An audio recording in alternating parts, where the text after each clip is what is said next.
The shocking murders of two Texas prosecutors and the wife of one of them left the small town area of Kaufman County shaken and on edge. A task force made up of local, state, and federal agents had to investigate whether the victims' reputations for putting bad guys behind bars was the motive for revenge-seeking criminals tied to a white supremacy group, as once theorized, or if was there a killer among those living in Kaufman County. Prosecutor Mark Hasse shot dead on way to court. On January 31, 2013, Mark Hasse, a 57-year-old chief assistant district attorney for Kaufman County, was gunned down just before 9 a.m. while walking to the courthouse in Kaufman, about 30 miles southeast of Dallas. Jason Stasny, then an officer with the Kaufman Police Department, was responding to a burglary just blocks away from the shooting and raced to help. It was just a slow and methodical 5 shots, Stasny told. Then there was a little pause, I guess you'd say, and then 3 more shots after that. Hasse, once a prosecutor who'd specialized in organized crime for the Dallas County District Attorney's Office, died on the scene, having sustained multiple gunshot wounds, including one to the face. Witnesses saw the unidentified shooter get into the passenger seat of a white Ford Crown Victoria before the driver sped away from the scene, a fact that suggested more than one person was involved. The gunman wore a bulletproof vest and tactical gear. A lack of shell casings at the scene indicated he used a revolver. One witness reported hearing Hasse tell the assailant, "I'm sorry," which suggested the shooting could have been personal. "We had a very bad person that was still on the loose," Jolie Stewart, then a lieutenant with the Kaufman County Sheriff's Office, told Dateline, The Smoking Gun. "I just never in a million years would have expected one of our prosecutors, much less somebody that I knew personally, to be laying on the ground dead." Authorities tried to figure out who wanted Mark Hasse dead. The crime sent shockwaves around the community. Residents, especially those in law enforcement, feared they could be targets of a madman seeking revenge against authorities. Kaufman County Criminal District Attorney Mike McClelland took the murder to heart, making public appeals to find the killer, as seen in a press conference replayed on Dateline. "We lost a really, really good man," McClelland said in the address. "I hope that the people that did this are watching because we're very confident that we're gonna find you. We're gonna pull you out of whatever hole you're in, and we're gonna bring you back and let the people of Kaufman County prosecute you to the fullest extent of the law."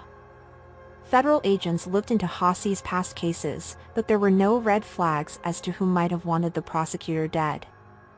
Days and weeks went by, and according to former Kaufman County Prosecutor Shannon A. Baer, McClelland's return to the office was very difficult after Hasse's death. McClelland and his wife, Cynthia McClelland, had close ties with Hasse. The district attorney's wife, a nurse and quilter who regularly baked sweets for Hasse and others at the courthouse, was beloved in the office. Investigators had few leads in the case until about a month after the homicide.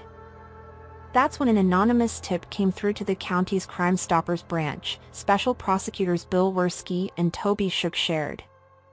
The tipster said that they'd been in a bar in a small town in Kaufman and overheard 2 white males talking about the Hasse killing and taking responsibility for it, Shook said. However, the tipster did not leave enough details for authorities to chase the lead anywhere significant. Investigators then looked into the Aryan Brotherhood. As there had been general threats by the white supremacist gang since Kaufman County prosecutors were recently named as helping indict 34 alleged members on racketeering charges. The tip gained traction about 7 weeks after Hasse's death when Tom Clements, then head of the Colorado Department of Corrections, was assassinated on March 19, 2013. At the front door of his monument, Colorado, home some 800 miles away from Kaufman. The suspect was Evan Ebel, a former inmate with ties to white supremacy. While on the run, Ebel shot a deputy in the face during a routine traffic stop. His time as a fugitive ended in a shootout that left Ebel dead in Wise County, Texas, about 100 miles from Kaufman.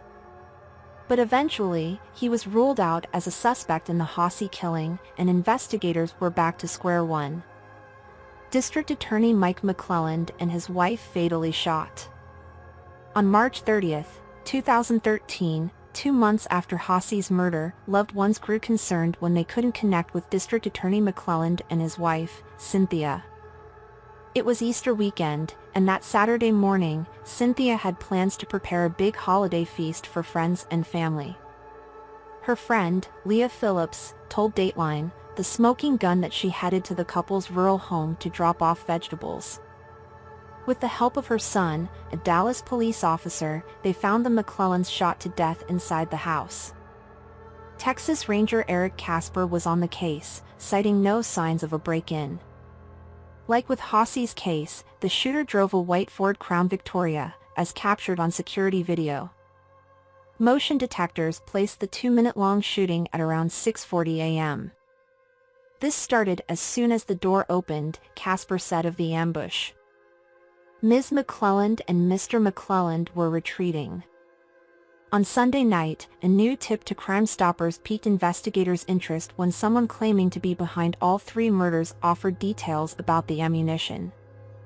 It was information only the killer or someone close to the killer could have known. "Do we have your attention now?" the tipster began. The person who left the tip promised not to proceed with yet another attack if a particular judge was taken out of office. "We are not unreasonable, but we will not be stopped." Meanwhile, investigators found one common denominator between Haasi and the McClellands, a former sheriff's deputy, longtime attorney, and justice of the peace, Eric Williams. Who is Eric Williams? Williams was an elected official who made headlines after he was charged and convicted of stealing 3 computer monitors from Kaufman County, Texas, as captured by surveillance video.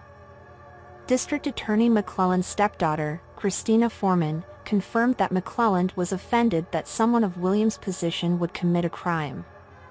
He partnered with Haasi to prosecute the case himself, something he rarely did. "These people elected you," said Foreman. "You're supposed to be doing good things for the community, not stealing from it." Ultimately, Williams was found guilty of theft, lost his license to practice law, and was booted from his job as Justice of the Peace. Williams was previously questioned in the Haasi murder investigation, and following the McClelland murders, he spoke about the shootings in front of news cameras. Investigators learned that Williams had lied to authorities about using his position to access county databases, where he searched for Haasi's and the McClellands' home addresses. During an official search of Williams' home, which he shared with his wife, Kim Williams, investigators found a scrap of paper containing a series of numbers. A deputy recognized the numbers as ones tied to the County Crime Stoppers tip line. As it turned out, it was Williams who'd been leaving tips, claiming responsibility for Haasi's and the McClellands' murders. It wasn't enough to charge Williams with murder, but it was enough for authorities to charge him with making terroristic threats, and he was subsequently arrested. According to prosecutors Worski and Shook, their best lead came from a former National Guardsman who'd served with Williams. He said, "Mr. Worski, I have something to tell you about Eric Williams. I think I may have rented him a storage unit," Worski told Dateline, "The Smoking Gun." The smoking gun in the case. Authorities headed to the storage facility in Seagoville, Texas, about 15 miles west of Kaufman, where they found a treasure trove of evidence. Williams' unit contained tactical gear, more than a dozen fake police badges, police uniforms, thousands of rounds of ammunition, a small arsenal of firearms, and even jars of homemade napalm. They also found the white Ford Crown Victoria that was spotted at both crime scenes, registered under the alias Richard Green. Furthermore, surveillance video from the storage facility captured the Crown Vic leaving and returning in a 1-hour window that matched when the McClellands were killed less than 15 miles away. "It's a feeling I'll never forget," Casper told Dateline, "The Smoking Gun. We'd been on this roller coaster ride for so long, and this was the big break. The puzzle pieces fit together now." On April 18, 2013, Williams was charged with 3 counts of capital murder, which prosecutors decided to try separately. Williams pleaded not guilty, and as part of the defense for Cynthia's homicide, attorneys cited that there was no ballistic evidence tying Williams to the crime. But at the end of trial in December 2014, a jury unanimously found Williams guilty of capital murder. A twist in the case.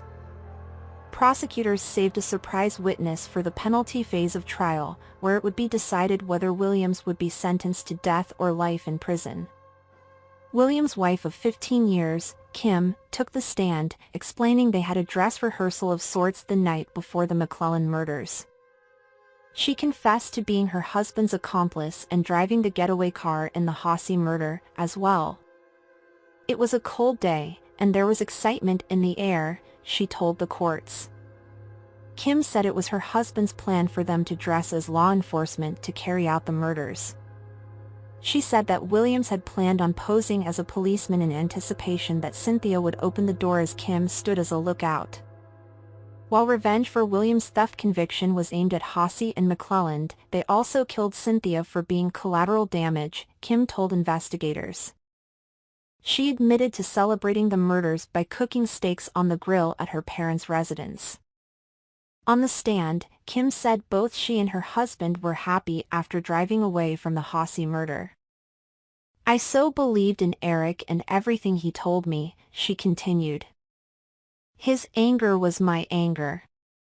Kim led authorities to the murder weapons, which the pair threw into a lake.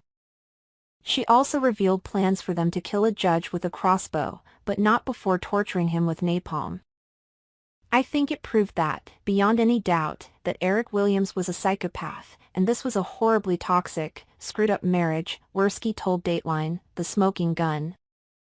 "I think it lets you know what kind of darkness was going inside that house and inside their hearts." Williams was sentenced to death for Cynthia's murder. Prosecutors, satisfied with the sentence, did not try him for the murders of Hossie and McClelland. Kim was convicted of murder and sentenced to 40 years behind bars, after her cooperation led to prosecutors taking a death sentence off the table. Both remain in prison.